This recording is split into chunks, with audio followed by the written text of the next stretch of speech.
Hey guys, so in my first video I discussed some fundamentals of saving as well as the principle of opportunity cost, which tells us essentially what could you have spent your money on if you hadn't spent it on X, Y, or Z. I did get a lot of feedback from that video. A lot of people were asking me for specifics of what I do to save money and how to apply those fundamental principles. So in this video I'm going to discuss how I save $45,000 a year, and that's on my annual salary of $60,000. So we'll go ahead and analyze my spending based on my top 3 expenses that I have, as I discussed in the first video, and we'll break down what I'm doing to cut those expenses either in half or even more than that, to the point where I'm only spending $15,000 of my $60,000 annual income. So my greatest expense by far is my monthly rent. The average American that's making $60K pays $1,400 a month for their rent, or for their mortgage if that's what they have. I found a lease that's only $1,000 a month, so I'm already paying 70% of what everyone else is paying in my salary bracket. And I actually didn't stop there, so I had 2 roommates and they would both pay 1/3 of the rent that I was paying. So that brought my monthly cost down to $333. That's less than 25% of $1,400 a month. So you can save a ton of money by, again, like I said in the first video, looking at your top 3 expenses and figuring out ways to either supplement them or cut them down. If you're not able to have full-time roommates, the other way you can supplement your rental fees or your mortgage fees is by using Airbnb on the weekends. And you can easily effectively cut the cost of your mortgage or rental payments in half or more, depending how often you're able to rent out the rooms. So that monthly rental fee is not including things like utilities, Wi-Fi, cable. Obviously, if you have more roommates, you're able to charge them for a third or half, however many roommates you have, of the utilities. I actually don't use cable. I don't even have a TV. I find I waste a lot of time. If I own a TV, I'll just sit in front of it and kind of veg out, and then before I know it, the whole day's gone. So I don't own a TV, and I don't have to pay for cable because of that, which saves me about another $70 to $100 depending on what kind of bundle you buy.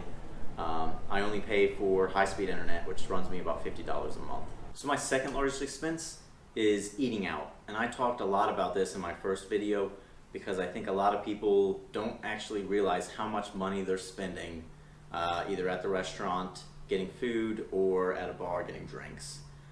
So the average household that makes my salary is spending $7,000 a year on both food, whether it's groceries or eating out at restaurants.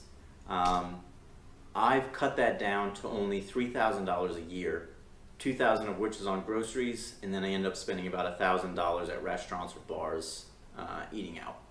So I think it's pretty obvious how I'm cutting my spending when I say I'm cooking instead of eating out, right? I'm spending the money on groceries instead of going to restaurants. So I'm not going to go into any more depth on that. Instead, what I'll talk about is what kind of groceries I'm buying that keeps my costs so low, down to $2,000 a year, where I'm able to feed myself still 3 full meals a day. And I'll tell you how much I'm eating because I don't want you to think I'm here starving myself. I'm eating pretty healthy meals, and they're very cheap and efficient to make. So real quick, we'll talk about what kind of groceries you should be buying. A lot of my friends like to buy these pre-made meals that have fish, a vegetable, and some sort of carb, and then they just either need to heat it up, or sometimes they do actually have to cook it themselves, but it's pre-packaged as this is what you're going to eat tonight, and you're actually paying a pretty high premium for that. So what I recommend you purchase is either a value family size pack or a value pack of some food that needs to be prepared, like chicken breasts or ground beef, pork, and then you buy the vegetables separately and cook those as well. So I'm gonna cover what I eat for breakfast, lunch, and dinner, just so you guys can get an idea of what kind of food I'm eating to do a $2,000 annual expense for my diet. So for breakfast, I spend probably $2 a meal. I eat 4 eggs, I put cheese and spinach leaves on top of the eggs and throw those on top of a bagel, and then I have 4 sausage links and a cup of coffee with it. Obviously, depending on the ingredients you're buying, if you're buying organic everything, you're going to pay quite a bit more than if you're buying Walmart or some other store brand food. But again, that's up to you what you want to do for that. For dinner, and honestly I eat the same meals for lunch because I do a meal prep, I'm cooking, I generally buy 6 chicken breasts, broccoli, carrots, and I buy some rice. And I'm able to make a ton of different meals with that, whether it's a sweet and sour chicken, a spicy kung pao chicken, a chicken curry using a curry paste, or even chicken soup. You throw in cream of chicken and a little bit of water, and now you've got chicken soup. You're able to make a ton of meals just with those ingredients, and that's not going to run you more than $17 to $20 at the grocery store. And you'll have a great variety. So I meal prep, I cook all 6 chicken breasts at once with a good amount of broccoli and carrots and the seasonings that I choose.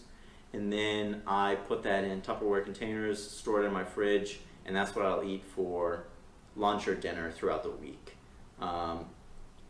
So that covers my breakfast and dinner and lunch. And then I even supplement that with making smoothies sometimes. So I'll use peanut butter, Greek yogurt, fresh bananas, which cost 30 cents per pound or something insanely cheap, and frozen strawberries or any frozen fruit that you like. So that's how I eat, and I promise you those ingredients will run you about $2,000 a year to feed yourself on a pretty healthy diet. So my third highest expense, which may be other people's second highest expense, was actually my car payments. I was leasing a car for $200 a month, which is relatively cheap compared to the things my coworkers and friends were paying for their vehicles. I was leasing a car, and I don't recommend doing that. I actually ended up getting rid of that car. I had to do a turn-in, and I paid an additional $1,000 on top of the monthly lease payments that I was making to trade that car in. What I ended up doing instead was purchasing a slightly used car. It was about 2 years old and had 5,000 miles on it, but I was able to get a 30% discount on that vehicle. And now I don't have any sort of interest or loan to pay off. I paid for it in cash, and I'm gonna drive that thing until it dies. So, and that's how I'm gonna get my money's worth out of that investment. So you could say that, you know, I have a monthly payment, but I just paid it all up front. Sure, but I promise you once I get to 10, 15, 20 years and that vehicle still works, maybe we'll just go 10 or 15, you know, I'm gonna have won on that, and it's gonna have cost me maybe $50 a month to use that car by the end of it all. So I highly recommend, if you went out and bought a super awesome sports car, or if you haven't bought a car yet, even better, don't purchase your dream car in your young 20s, right? That is not the time. You don't need your dream car. You're gonna be essentially grinding. You're gonna be going to work, coming home, trying to make and save as much money as possible. And that's gonna allow you to buy a car that you really wanna have maybe when you're 30 years old or in your late 20s, and you're gonna end up paying less money for it because you're not gonna have to pay the 6% or higher interest rate that you have to pay for car loans, which is one of the highest loans you can get, right? A house loan is a different story. You're paying 4%. At this point in time, you're probably paying 2.5% to 3% because interest rates are so low. But for car payments, you're definitely getting screwed on those loans. So those are the 3 things I do to cut my expenses, specifically for my top 3. Again, I recommend you look on your bank statement and figure out the top 3 things that you're spending your money on and look to cut those costs. I'm able to save $45,000 of my $60,000 annual income simply by doing that. Obviously, I'm not purchasing a lot of things on the side like products. I'm not going shopping all the time or buying things on Amazon left and right. Hopefully this was useful for you guys. If you did enjoy the video, I'll be publishing more.